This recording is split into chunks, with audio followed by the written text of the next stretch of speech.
আসসালামু আলাইকুম, সবাইকে স্বাগত জানাচ্ছি বিডি ভিউজে। আপনাদের সঙ্গে আছি আমি সুরভি দিবা। বাংলাদেশের আসন্ন জাতীয় নির্বাচন কেবল একটি সরকার পরিবর্তনের প্রক্রিয়া নয়, এটি দক্ষিণ এশিয়ার ভূরাজনীতির ভারসাম্য, আঞ্চলিক শক্তিগুলোর কৌশলগত হিসাব নিকেশ এবং বৈশ্বিক শক্তি প্রতিযোগিতার একটি গুরুত্বপূর্ণ সন্ধিক্ষণ। 2024 সালের ছাত্র নেতৃত্বাধীন গণঅভ্যুত্থানের মাধ্যমে শেখ হাসিনার দীর্ঘ শাসনের পতনের পর এই নির্বাচন এমন এক বাস্তবতায় অনুষ্ঠিত হতে যাচ্ছে যেখানে রাষ্ট্রের অভ্যন্তরীণ রাজনীতি ও পররাষ্ট্রনীতির মধ্যে পারস্পরিক নির্ভরতা আগের যে কোনো সময়ের তুলনায় অনেক বেশি স্পষ্ট। ভারত, পাকিস্তান ও চীন, এই তিনটি আঞ্চলিক শক্তি প্রত্যেকেই ভিন্ন ভিন্ন দৃষ্টিকোণ থেকে বাংলাদেশকে দেখে এবং তাদের প্রত্যাশা, আকাঙ্ক্ষা ও কৌশল একে অপরের সঙ্গে জটিলভাবে জড়িয়ে আছে। ফলে 12 ফেব্রুয়ারির নির্বাচন শুধু ঢাকার ক্ষমতার পালাবদল নির্ধারণ করবে না, বরং নয়াদিল্লি, ইসলামাবাদ ও বেইজিংয়ের দক্ষিণ এশিয়া নীতির গতিপথও প্রভাবিত করবে। বিস্তারিত থাকছে ওয়াহিদ ফারুকীর প্রতিবেদনে।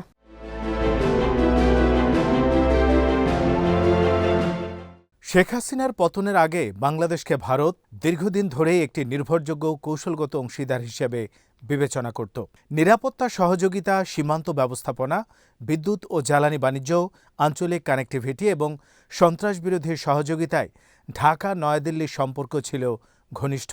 ভারতের উত্তর পূর্বাঞ্চলে নিরাপত্তা ও অর্থনৈতিক সংযোগের ক্ষেত্রে বাংলাদেশ ছিল এক ধরনের সেতুবন্ধন। শেখ হাসিনা সরকার ভারতের সঙ্গে সম্পর্ককে এমন পর্যায়ে নিয়ে গিয়েছিল যা দিল্লির দৃষ্টিতে নেইবারহুড ফার্স্ট নীতির একটি সফল উদাহরণ। কিন্তু এই ঘনিষ্ঠতার বিনিময়ে বাংলাদেশের অভ্যন্তরীণ রাজনীতিতে একটি ধারণা জন্ম নেয় যে সরকার ভারতের প্রতি অতিরিক্ত অনুগত, যা বিরোধী দল ও একটি বড় অংশের জনমতের মধ্যে ক্ষোভ সৃষ্টি করে। সেই ক্ষোভ 2024 সালের আন্দোলনের পরও তীব্র হয়, বিশেষ করে যখন শেখ হাসিনা ভারতে আশ্রয় নেন এবং ভারত তাকে প্রত্যর্পণ করতে অস্বীকৃতি জানায়।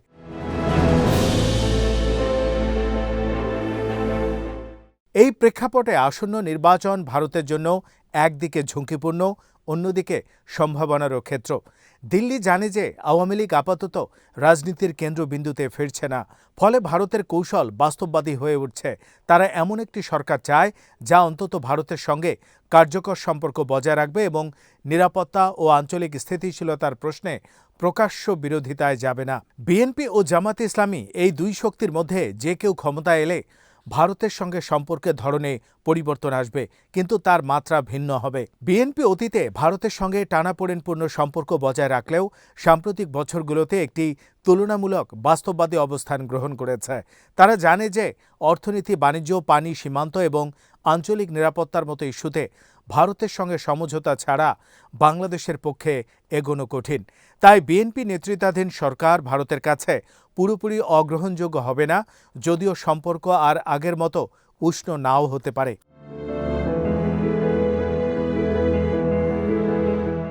অন্যদিকে জামাত ইসলামী ক্ষমতায় এলে ভারতের উদ্বেগ অনেক বেশি হবে। ঐতিহাসিকভাবে জামাত ভারতের প্রতি সন্দেহপ্রবণ, তবে বাস্তব ক্ষমতায় গেলে জামাতও যে কেবল আদর্শগত অবস্থানে আটকে থাকবে না, সে সম্ভাবনাও উড়িয়ে দেওয়া যায় না।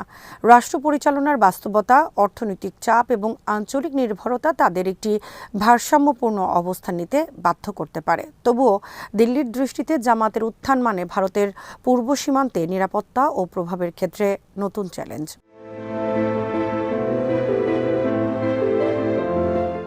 পাকিস্তানের জন্য বাংলাদেশের নির্বাচন এক ভিন্ন ধরনের সুযোগ। 1971 সালের যুদ্ধের স্মৃতি, গণহত্যার প্রশ্ন এবং দীর্ঘদিনের কূটনৈতিক দূরত্ব পাকিস্তান বাংলাদেশ সম্পর্ককে সীমিত করে রেখেছিল। শেখ হাসিনার শাসনামলে এই সম্পর্ক কার্যত স্থবির ছিল, কিন্তু তার পতনের পর ইসলামাবাদ দ্রুত সক্রিয় হয়।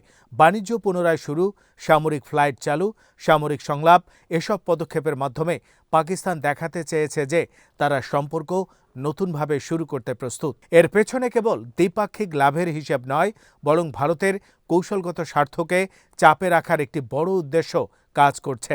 বাংলাদেশের সঙ্গে ঘনিষ্ঠতা বাড়িয়ে পাকিস্তান ভারতের পূর্ব দিক থেকে কৌশলগত চাপ সৃষ্টি করতে চায়।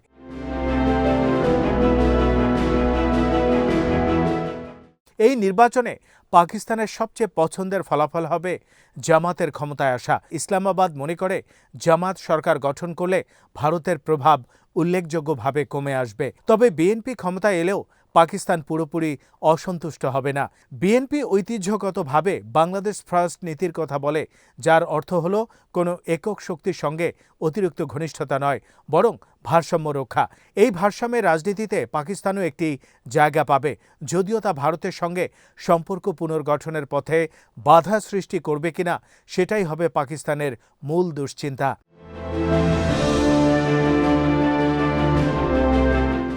চীনের অবস্থান তুলনামূলকভাবে আরও কৌশলী এবং দীর্ঘমেয়াদী। বেইজিং বাংলাদেশের সঙ্গে সম্পর্ককে দল বা সরকার নির্ভর না রেখে রাষ্ট্রকেন্দ্রিকভাবে দেখে। ১৯৭৫ সালের পর থেকে চীন ধারাবাহিকভাবে বাংলাদেশে বিনিয়োগ, প্রতিরক্ষা সহযোগিতা এবং অবকাঠামো উন্নয়নে সক্রিয়।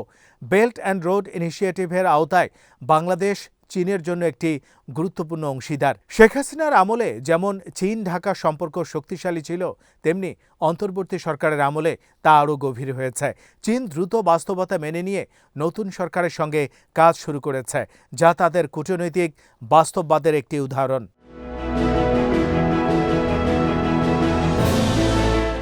এই নির্বাচনে চীনের প্রধান উদ্বেগ রাজনৈতিক স্থিতিশীলতা। তারা চায় এমন একটি সরকার যা তাদের বিনিয়োগ ও প্রকল্পগুলোকে সুরক্ষা দেবে এবং অভ্যন্তরীণ অস্থিরতা সৃষ্টি করবে না। বিএনপি বা জামাত যেই আসুক, চীন তাদের সঙ্গে কাজ করতে প্রস্তুত থাকবে। বেইজিংয়ের কৌশল হলো সব বড় রাজনৈতিক শক্তির সঙ্গে যোগাযোগ রাখা, যাতে ক্ষমতার পরিবর্তন হলেও তাদের প্রভাব অটুট থাকে। একই সঙ্গে চীন সতর্ক থাকবে যাতে যুক্তরাষ্ট্র বা পশ্চিমা শক্তির প্রভাব অতিরিক্তভাবে না বাড়ে। বাংলাদেশের ভূরাজনৈতিক অবস্থান ভারতের ঐতিহ্যগত প্রভাব ক্ষেত্র হলেও চীন এটিকে দক্ষিণ এশিয়ায় নিজেদের উপস্থিতি বিস্তারের একটি গুরুত্বপূর্ণ প্রবেশদ্বার হিসেবে দেখে।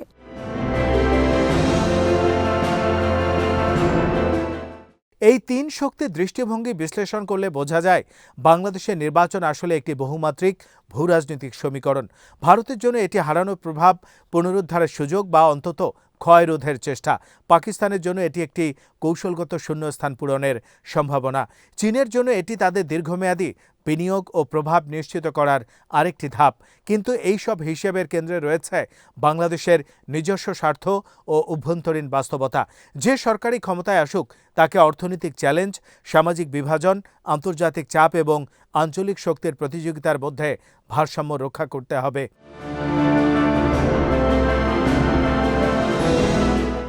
বাংলাদেশের জনগণের জন্য এই নির্বাচন তাই কেবল ভোটাধিকার প্রয়োগের বিষয় নয়, বরং দেশের ভবিষ্যৎ কূটনৈতিক দিক নির্দেশ নির্ধারণের একটি মুহূর্ত। অতীতে দেখা গেছে সরকার পরিবর্তনের সঙ্গে সঙ্গে পররাষ্ট্র নীতিতে নাটকীয় পরিবর্তন এলে তা দীর্ঘমেয়াদে দেশের জন্য ক্ষতিকর হতে পারে। তাই নতুন সরকারের সামনে সবচেয়ে বড় চ্যালেঞ্জ কিভাবে জাতীয় স্বার্থকে অগ্রাধিকার দিয়ে ভারত, পাকিস্তান ও চীনের সঙ্গে সম্পর্ককে এমনভাবে সাজানো যায় যাতে বাংলাদেশ কোনো একক শক্তির উপর অতিরিক্ত নির্ভরশীল না হয়, আবার কারো সঙ্গে অপ্রয়োজনীয় বৈরিতাও সৃষ্টি না করে।